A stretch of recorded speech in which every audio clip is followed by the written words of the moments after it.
সে নিচ্ছে না, তাহলে তোমার অপরচুনিটি যত প্রথম স্টেজে তোমাকে বাদ দিয়ে তোমার শেখার আগ্রহটা বাড়বে না, যে ঠিক আমার ভুলটা আসি কোন জায়গায় হচ্ছে।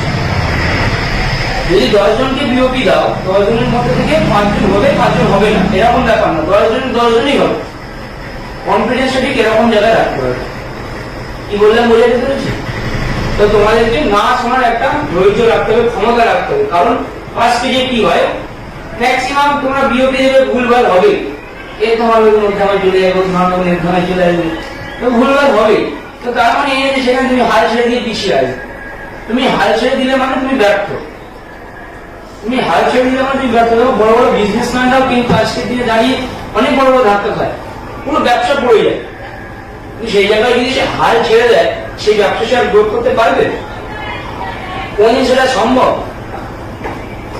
তোমরা নিজেরা বলো, সম্ভব না তো সেটা। তাহলে তোমাদেরকেও সেই ফার্স্ট স্টেজে না শোনার একটা ক্ষমতা রাখতে হবে, যে এত পরিমাণে না শুনবে যেন তোমাদেরকে শিখতেই হবে, এরকম একটা ব্যাপার। বুঝতে পারছি মমতা?